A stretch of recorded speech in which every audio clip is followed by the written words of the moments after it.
Hakim Kang bertanya tuh, wahai terdakwa, ini kurang lebih ini, siapa penyidik yang kamu sebut sudah melakukan penyiksaan terhadap kamu? Disebutlah oleh terdakwa ini, namanya si A, namanya si B. Hakimnya luar biasa, Mas. 3 orang hakim itu dalam kasus Jatiwaringin itu mengatakan, bawa mereka ke persidangan. 2 orang personil Polri, tepatnya Polres Jakarta Timur, yang saudara sebut melakukan penyiksaan itu, hadirkan di sini. Saudara jaksa, hadirkan ke sini ya. Ini hakim loh yang minta, yang memerintahkan hakim loh. Wakil Tuhan yang harus dituruti, yang kita sapa yang mulia. Faktanya bagaimana? Tidak dihadirkan. Penjelasan dari jaksa apa tuh? Tidak ada. Jadi benar, hakim punya kewenangan untuk manggil si A, manggil si B, manggil si C, manggil Ibu Rudiana, manggil penyidik, manggil siapapun, manggil Termasuk kita. propam sekalipun. Termasuk siapapun, hakim punya kewenangan itu. Dan siapapun semestinya tunduk terhadap perintah itu. Ya, kalau disuruh panggil, panggil. Betul. Suruh hadirkan, hadirkan. Tapi kasus Jatiwaringin menunjukkan bukti kepada kita sebodoh amat. Wakil Tuhan mau dikatakan, emang gue pikirin. Kasarnya begitu loh kan. Hakim loh memerintahkan hadirkan ke ruang sidang, tidak diindahkan. Ada sanksinya? Ya tidak. Pala sebetulnya hakimnya malu dong. Iya dong. Ya, termasuk netizen itu pinter-pinter, luar biasa. Saya juga sering dapat data-data itu dari netizen. Contoh, postingan Facebook Peggy yang hilang. Justru saya mendapatkan data juga dari netizen. Luar biasa, netizen Indonesia saya apresiasi itu. Terima kasih, luar biasa. Maju terus untuk mengkritisi agar penegakan hukum ini lebih baik. Dan kami siap menganalisis gugatan pra-peradilan dari kuasa hukum maupun keluarga tersangka B. Polda Jabar tidak hadir. Kurang ajar kalian itu. Manusia macam apa kalian? Kalian itu penegak hukum. Harusnya sudah mempersiapkan diri dari beberapa hari sebelumnya. Karena sidang ini kan sudah direncanakan dan sudah ada schedule-nya di tanggal 24 hari Senin untuk pra-peradilan Peggy Setiawan. Kok bisa-bisanya mangkir gitu loh? Hah? Terus apa? Sebagai kami rakyat Indonesia ini membanggakan punya polisi-polisi penegak hukum seperti kalian. Bapak Listio Sigit Prabowo, Pak, Bapak ini jangan mentang-mentang Bapak ini atasan Kapolri terus bintang 5 enak-enakan duduk di situ, Pak. Atur anak buah Bapak yang benar. Kalau memang mereka nggak bisa keadilan dan mereka nggak bisa tepat waktu, nggak bisa disiplin, nggak bisa menegakkan hukum, pecat. Saya pikir masih banyak anak-anak didik yang berprestasi. Manusia macam apa? Terus sebagai kami rakyat Indonesia, apa yang kami banggakan dari kalian, polisi-polisi kayak begitu? Hah? Gila ini mana negeri, gila. Kepada Bapak Joko Widodo, Pak, Masya Allah, Bapak ini punya malu nggak sih? Bapak Prabowo juga punya malu nggak tuh? Gue ini sebagai pendukung kalian, kok bisanya gue dikecewakan begitu? Masa polisi-polisi begitu masih dipelihara? Dimana polisi-polisi nggak disiplin? Kecuali kalau sidang ini direncanakan pagi tadi dan Senin siangnya baru mau sidang, pantas mangkir dari persidangan. Kok bisa-bisanya gitu loh. Gitu loh. Ya ilah. Parah ini, parah. Inilah bukti bahwa marwah dari penegakan hukum di bangsa kita memang benar-benar sudah bobrok. Memang benar-benar sudah rusak. Assalamualaikum warahmatullahi wabarakatuh. Salam Om Swastiastu, Namo Buddhaya, salam kebajikan dan salam sejahtera untuk kita semua. Saudaraku sebangsa dan setanah air. Kasus pembunuhan yang terjadi 8 tahun lalu, yakni Vina dan Eki, telah mengajarkan kita banyak hal tentang kualitas penegakan hukum di negara kesatuan Republik Indonesia. Saya secara pribadi sangat prihatin dengan aparat penegak hukum yang ada di bangsa ini.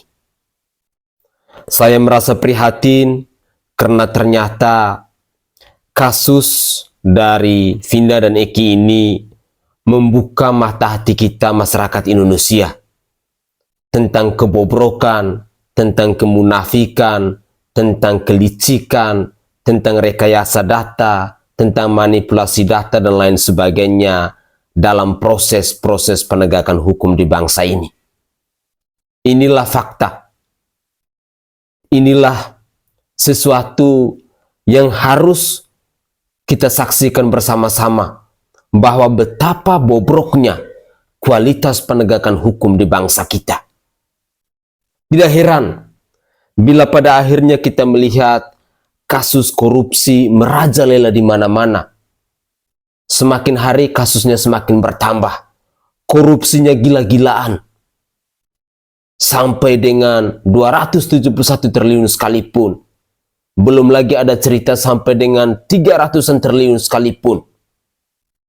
Tetapi itulah karena kualitas penegakan hukum di bangsa kita sudah benar-benar hancur. Sudah benar-benar rusak. Sudah benar-benar bobrok. Cerita-cerita dari kasus pembunuhan Vina dan Eki yang ada di Cirebon ini mau menyadarkan kita rakyat Indonesia bahwa penegakan hukum di bangsa kita ini dalam keadaan yang tidak baik-baik saja. Dan yang paling konyolnya lagi, dalam setiap peristiwa kasus-kasus yang ada di bangsa ini sangat miris ketika ada oknum-oknum kepolisian yang terlibat di dalamnya. Contoh, kasus Verdi Sambo, kasus Teddy Minahasa, atau yang terbaru misalnya di Medan, ada kasus pencurian motor, dan pelakunya adalah oknum-oknum kepolisian yang berjumlah 15 orang. Dan masih ada banyak kasus di bangsa ini yang selalu saja melibatkan aparat kepolisian yang kita pandang, yang kita pikir bahwa mereka ini adalah pengayom, mereka ini adalah pelindung, mereka ini adalah orang-orang yang benar-benar harus mengedepankan asas kejujuran, asas kebenaran, asas keadilan. Tetapi ternyata tidak. Aparat kepolisian malah menjadi penjahatnya. Dalam sidang pra-peradilan dari Peggy Setiawan yang adalah kuli bangunan, yang seharusnya dilaksanakan pada tanggal 24 Juni 2024 kemarin, mau membuktikan kepada kita semua bahwa aparat penegak hukum saja mereka tidak lagi menghargai yang namanya proses-proses hukum itu. Apalagi kita, rakyat Indonesia, masyarakat awam yang buta dengan hukum itu. Padahal kita tahu bersama-sama, negara Indonesia ini adalah negara hukum. Bukan negara para penguasa, bukan negara para pejabat. Tetapi peristiwa-peristiwa yang terjadi di bangsa kita akhir-akhir ini mau membuktikan kepada kita semua bahwa negara Indonesia saat ini adalah negaranya para penguasa, negaranya para pejabat, negaranya para koruptor, negaranya para penjahat. Bukan lagi negara hukum. Dari sisi mana kira-kira kita bisa memandang bahwa negara Indonesia ini adalah negara hukum, sementara aparat-aparat penegak hukum mereka yang selalu melanggarnya?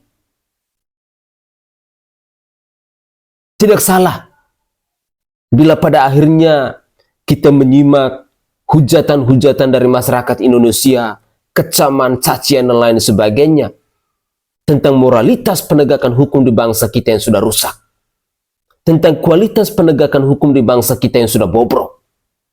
Inilah fakta. Mari kita buka mata hati kita harus sadar, khususnya kita yang rakyat jelata. Sampai detik ini pun, saya masih teringat baik dengan pernyataan dari Alvin Lim, yang juga adalah seorang lawyer, yang juga adalah seorang pengacara yang begitu berani. Beliau mengatakan bahwa hukum di Indonesia, keadilan di Indonesia, kebenaran di Indonesia itu hanya milik dari mereka-mereka yang punya kuasa, yang punya jabatan, mereka yang punya uang. Karena bagi kita rakyat jelata, itu sangat susah ketika kita tidak punya apa-apa. Sangat susah kita masyarakat biasa untuk mendapatkan keadilan. Tidak heran bila pada akhirnya ada pepatah yang mengatakan bahwa hukum di Indonesia ini tajamnya itu ke masyarakat, ke kita rakyat jelata, tetapi tumpul kepada mereka yang punya kuasa, mereka yang punya jabatan, mereka yang punya uang. Ayo, mari kita renungkan dan mari kita sadar diri tentang kualitas dari penegakan hukum di bangsa kita. Mari kita lanjutkan lagi. Bongkar-bongkar yuk tentang Kapolda Jabar. Saya sudah mencari track recordnya tentang Kapolda Jabar, Kapolresnya, semuanya.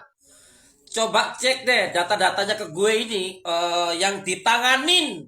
Kasus-kasus, mau kasus narkoba, kasus kriminal, kasus semuanya ditanganin sama Kapolda Jabar. Kasusnya lambatnya kayak apa, habis itu kasusnya hilang tanpa jejak.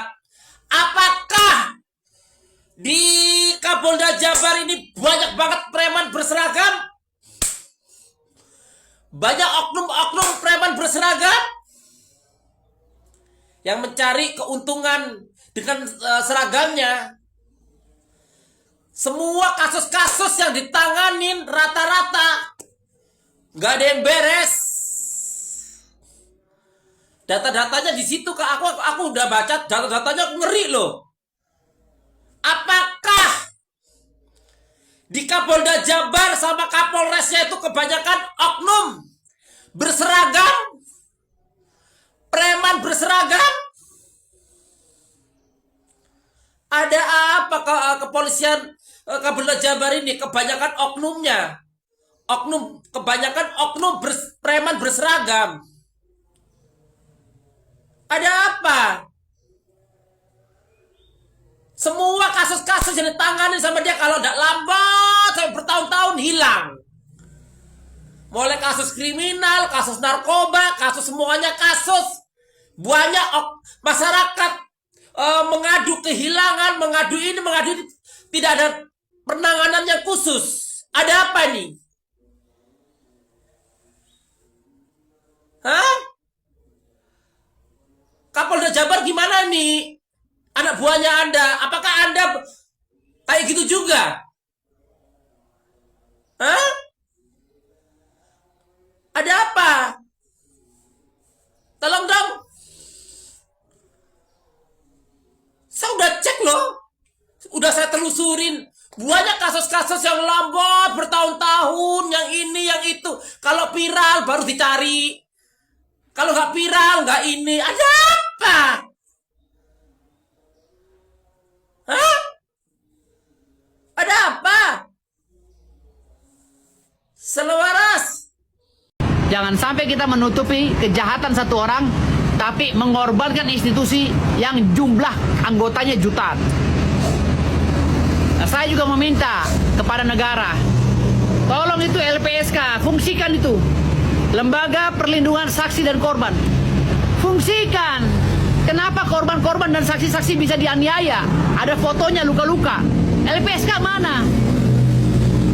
Saya meminta kepada negara, LPSK diisi sama TNI aja deh, biar netral. Jadi setiap ada saksi, setiap ada tersangka atau calon tersangka dilindungi oleh TNI melalui LPSK tadi. Tolong beri ruang untuk TNI masuk melalui LPSK dan Komnas HAM. Kalau begini terus, hukum di Indonesia gelap, segelap kacamata saya. Hukum di Indonesia sudah gelap. Jangan sampai memalukan dan mewarisi hukum yang gelap ini ke anak cucu kita. Ayo, malu-malu Pak dengan pangkat. Malu. Jadi kalau sampai nih Saya warning ya, kalau sampai perkara pra-peradilan ini ternyata gugur dan di P21, kita patut duga semakin janggal perkara ini. Janggal perkara ini ya. Kira-kira seperti itu. Ya. Assalamualaikum warahmatullahi wabarakatuh. Saudara-saudara, kita bisa melihat siapa yang tulus berbuat pada peristiwa Vina dan Eki di saat ini.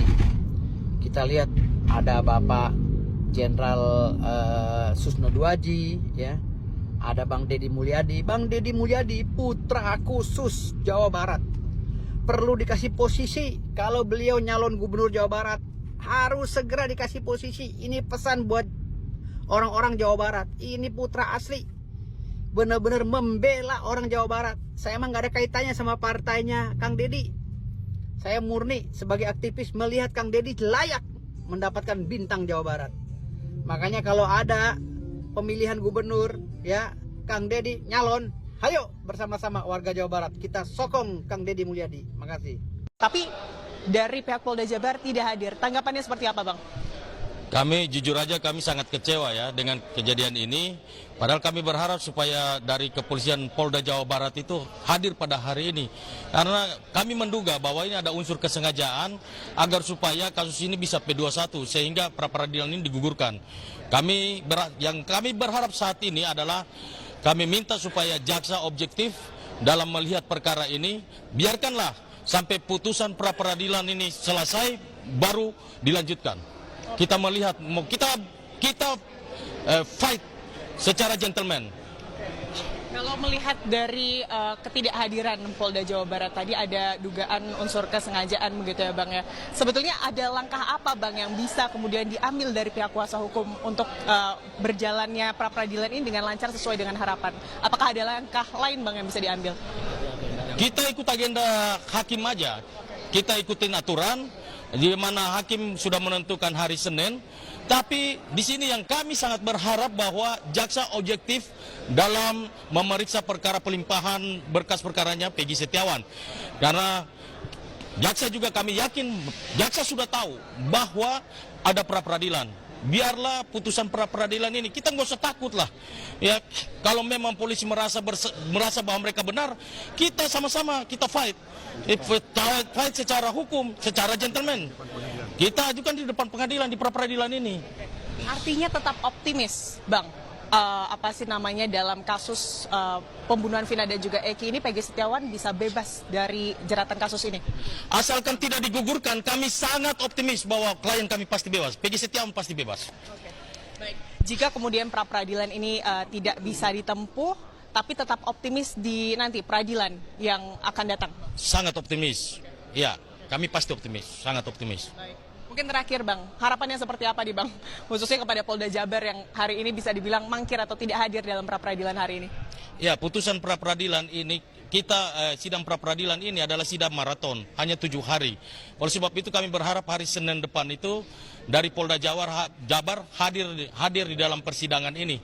Agar supaya kasus ini terang benerang, jadi masyarakat Indonesia juga nggak dibikin bingung.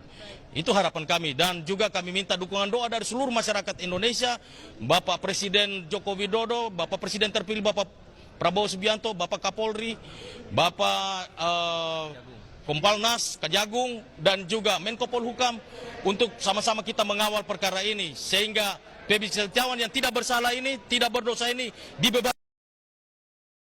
Merinding ketika saya mendengar komentar dari pengecarannya PS alias Peggy Setiawan yang adalah kuli bangunan ini. Adalah sebuah ungkapan rasa tidak respect, rasa tidak percaya kepada Polda maupun Polres di Jawa Barat. Ungkapan-ungkapan terkait dengan kualitas kinerja dari Polda maupun Polres di Jawa Barat ini telah kita dengarkan juga yang disampaikan oleh Miss Julid dalam cuplikan video tadi, yang dia katakan dengan tegas tentang preman berseragam. Jujur, kata preman berseragam saja sudah menampar telak. para manusia-manusia atau oknum-oknum biadab yang tidak tahu diri. Kalau orang yang taat akan hukum, orang yang tahu diri, orang yang masih punya rasa malu, ketika dia berseragam, dia tahu diri bahwa saya ini dibayar oleh rakyat, maka hal-hal yang dia lakukan benar-benar tetap taat kepada hukum. Tetap mengedepankan yang namanya kebenaran, yang namanya keadilan, yang namanya kejujuran dan lain sebagainya. Dia pasti akan merasa malu ketika dirinya dipanggil sebagai seorang preman berseragam. Atau dia pasti akan merasa malu ketika dia terjerumus ke dalam bisnis-bisnis haram seperti narkoboy. Ataupun dia akan merasa malu bila pada akhirnya dia menjadi seorang maling seperti yang terjadi di Medan. Jujur, komentar-komentar dari netizen ini sebenarnya sangat pedas. Cuman yang menjadi pertanyaan saya, apakah aparat penegak hukum, khususnya aparat kepolisian yang ada di Cirebon ini, mereka akan tahu diri? Mereka akan sadar? Dan untuk menyadarkan mereka, kalaupun Bapak Presiden Joko Widodo dan Bapak Kapolri Listio Sigit Prabowo tidak bersuara, tidak mengambil sebuah keputusan yang tegas, harapan terakhirnya adalah masyarakat Cirebon yang bisa mengambil keputusan yang tepat untuk menyelamatkan marwah dari kota Cirebon itu sendiri. Karena saya tidak bisa membayangkan begitu hancurnya, betapa rusaknya kalau memang aparat penegak hukum yang ada di Cirebon ini punya kelakuan seperti ini.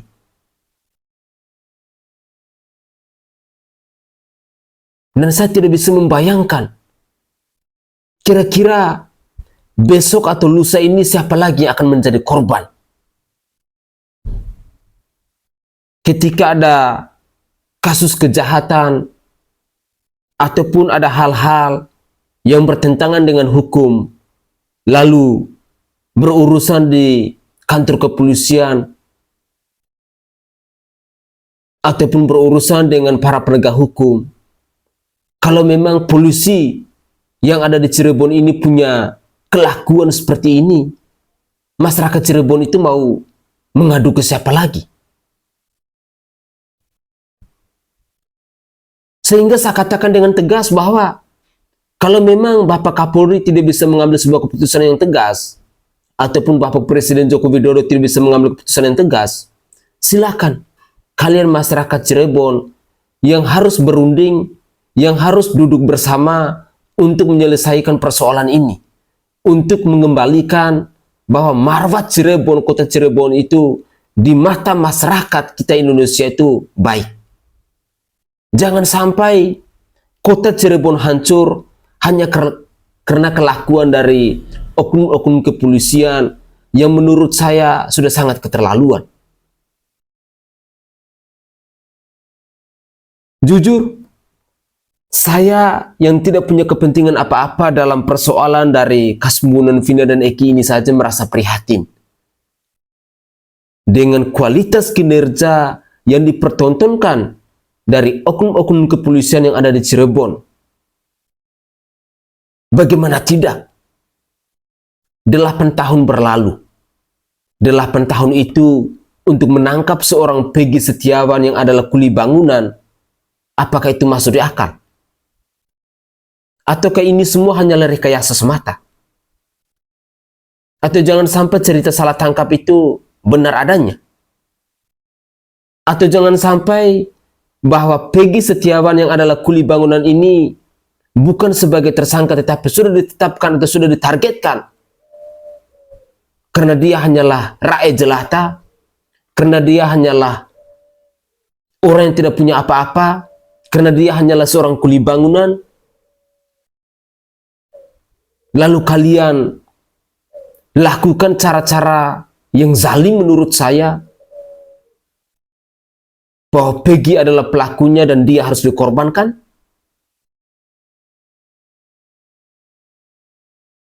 Dengan tegas saya mau katakan bahwa marwah dari lembaga penegak hukum di bangsa ini rusak hanya gara-gara kelakuan dari aparat kepolisian yang ada di Cirebon. Luar biasa.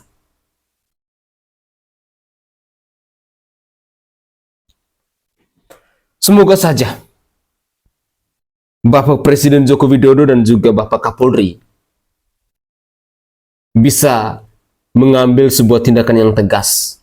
Ketika saya secara pribadi juga merasa prihatin, banyak sekali komentar yang berseliweran di media sosial tentang ungkapan rasa tidak respect, rasa tidak percaya dengan oknum-oknum kepolisian.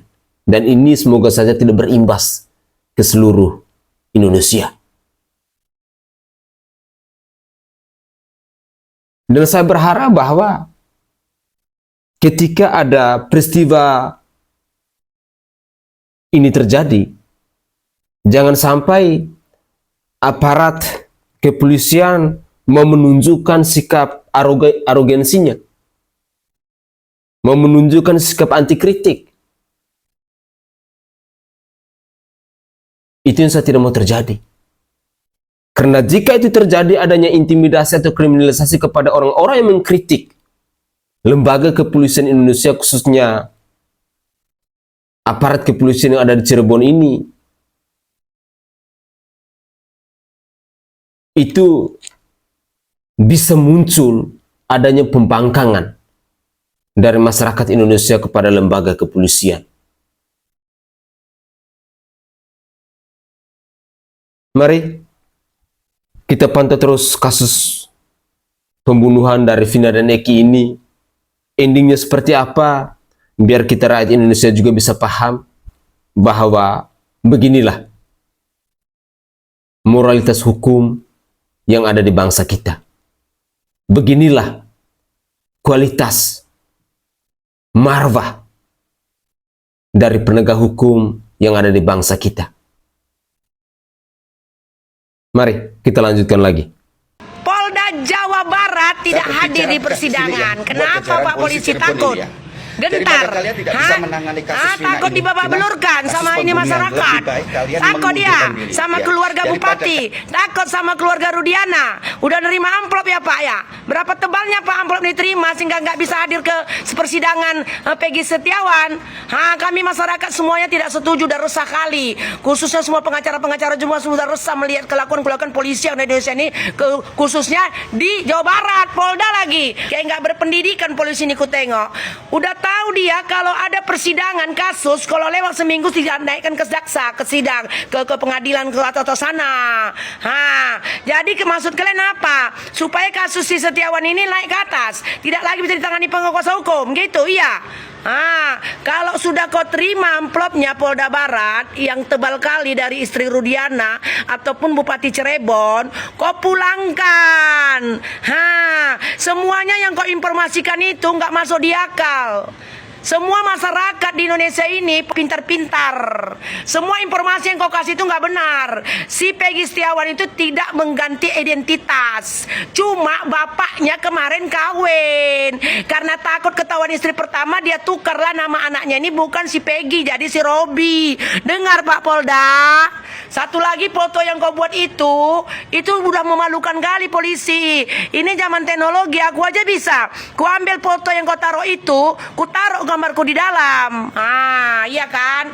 Jadi kalian yang menangani, yang mengikuti kasus ini, kalian sudah suntik apa? Kalian sudah ambil jarum. Korek-korek itu istri Rudiana.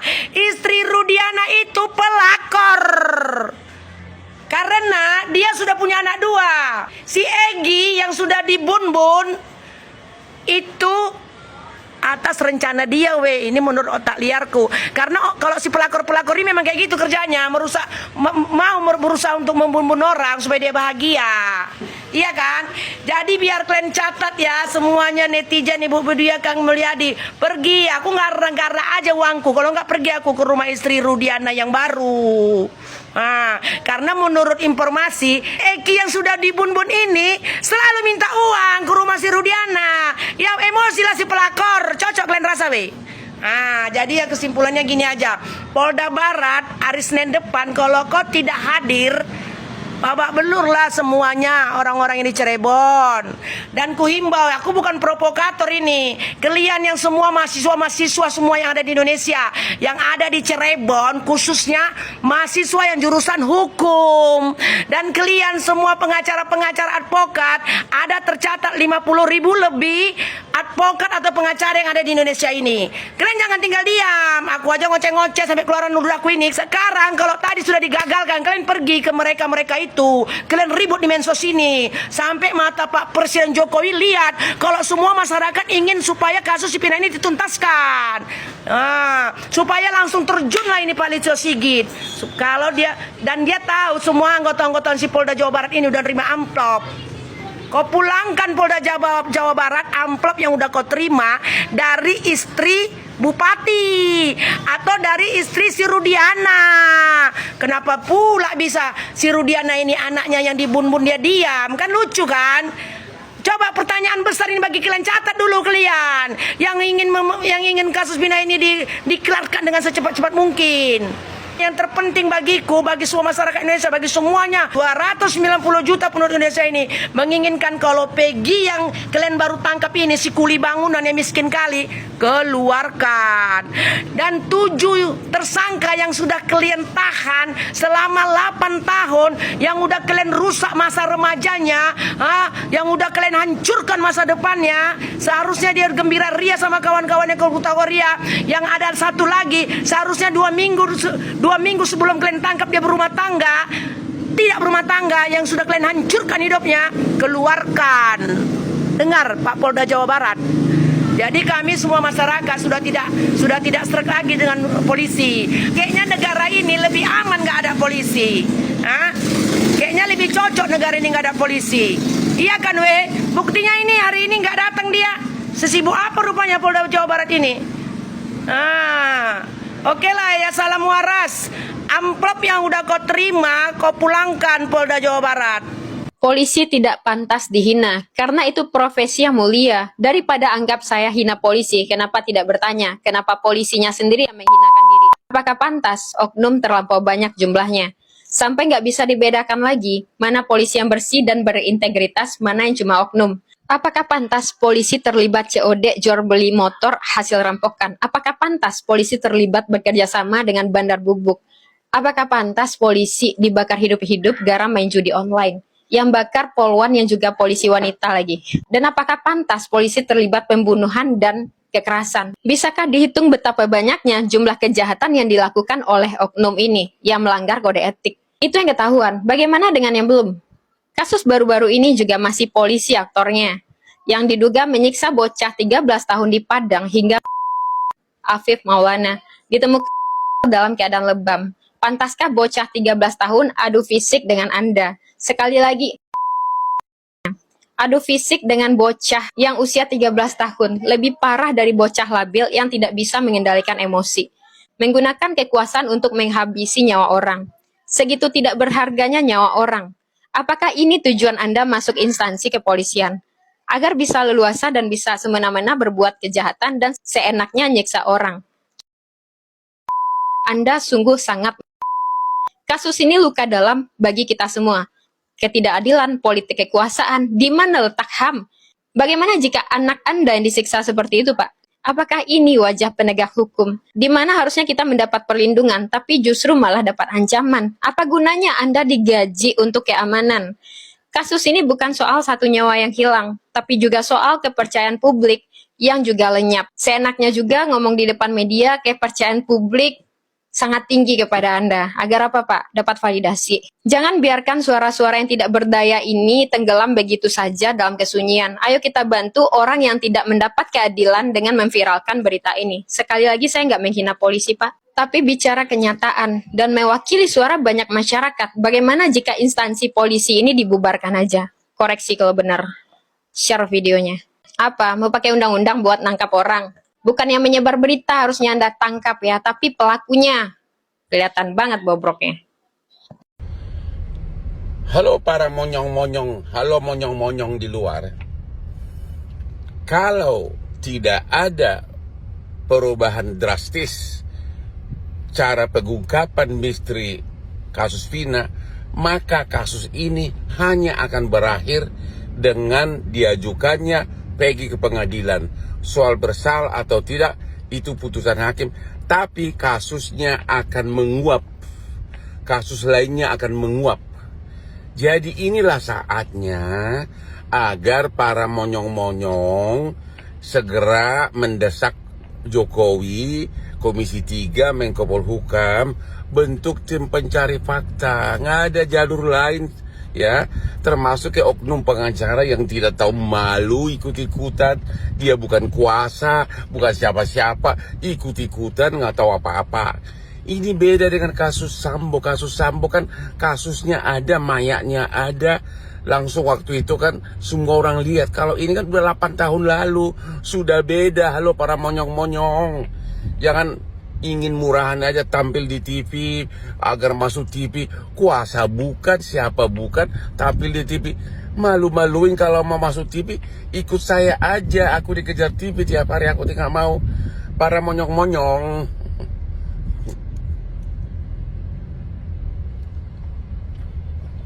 Ya, terima kasih dari orang yang omong monyong-monyong. Dan semakin kesini, saya sebagai rakyat jelata semakin yakin bahwa kualitas dari monyong-monyong ini memang benar-benar tidak berkualitas. Saudaraku sebangsa dan setanah air, dalam cuplikan video yang terakhir tadi ketika kita mendengar pernyataan dari Bung Hotman Paris Hutapea, saya secara pribadi mau katakan bahwa semakin kesini Bung Hotman Paris Hutapea ini semakin menunjukkan kebodohannya, semakin menunjukkan bahwa dia adalah pribadi yang tidak berkualitas, sehingga kata-kata yang dia keluarkan pun dia sudah kontrol. Padahal katanya lawyer kondang. Apakah begini kualitas dari lawyer kondang? Entah kondangnya di mana, saya pun tidak paham. Di sisi lain, kita masih mendengar kecaman-kecaman dari netizen kepada aparat penegak hukum di bangsa ini, khususnya kepada aparat kepolisian yang ada di Jawa Barat, entah itu dari Polresnya maupun Poldanya. Dan ini merupakan ungkapan kekecewaan yang dilontarkan oleh masyarakat Indonesia, karena jujur aparat kepolisian sebenarnya malu ketika mendengar kritikan-kritikan pedas seperti ini. Kenapa? Karena kalian itu dibayar oleh rakyat. Sekali lagi, dari seragam, dari makan, minum, dan lain sebagainya, kalian itu dinafkain oleh rakyat. Jadi tidak sesombong sebenarnya. Kalau memang Anda merasa malu, Anda merasa bahwa saya tidak pantas untuk menjadi seorang polisi karena sikap saya, karena saya adalah pribadi yang tidak taat akan hukum dan lain sebagainya, dengan secara hormat, jauh lebih elegan, jauh lebih mulia, Anda tinggalkan seragam Anda dan kembalilah menjadi masyarakat biasa seperti kami yang rakyat jelata ini. Itu jauh lebih terhormat ketimbang Anda dibayar oleh rakyat, tetapi pada akhirnya Anda tidak mampu untuk menjadi pengayom, untuk menjadi pelindung, untuk menjadi aparat penegak hukum yang benar-benar berpihak pada kebenaran, yang benar-benar berpihak pada keadilan dan kejujuran. Dan semoga saja cuplikan-cuplikan video ini bisa mengetuk pintu hati kita semua, rakyat Indonesia, tentang kualitas, tentang kinerja, tentang marwah dari aparat penegak hukum di bangsa kita, tentang moralitas dari hukum kita sendiri di bangsa kita ini yang semakin hari benar-benar rusak, benar-benar sudah tidak punya marwah, tidak punya integritas dan lain sebagainya. Saya sangat sedih. Sekali lagi, saya sebagai rakyat jelata saja sangat sedih. Sedih ketika kita harus mengeluarkan banyak uang, membayar aparat kepolisian di bangsa ini, tetapi ternyata kualitas dari oknum-oknum kepolisian yang ada di Cirebon itu seperti itu. Ternyata masih banyak oknum kepolisian menjadi penjahat, yang menjadi mafia, yang menjadi pencuri dan lain sebagainya. Semoga saja kasus pembunuhan Vina dan Eki ini bisa segera selesai, dan itu mungkin ada di tangan Presiden Joko Widodo. Kalau memang Pak Presiden Jokowi mau membentuk tim investigasi untuk menangani kasus pembunuhan Vina ini. Karena jikalau tidak, maka saya sangat yakin dan percaya bahwa kasus Vina dan Eki ini akan menjadi cerita bahwa itu semua hanyalah sandiwara, itu hanyalah drama, dan itu hanyalah manipulasi data yang tidak bisa membuat kami rakyat Indonesia semudah itu untuk mempercayainya. Mungkin itu saja komentar singkat dari saya, dan dari lubuk hati yang paling dalam saya menyampaikan permohonan maaf yang sebesar-besarnya jika ada tutur kata atau buah bahasa saya yang tidak berkenan di hati para pemirsa sekalian. Saya Nai dari Provinsi Nusa Tenggara Timur. Saatnya kita yang rakyat jelata harus berani untuk bersuara. Salam hormat, salam NKRI, dan salam Pancasila untuk kita semua.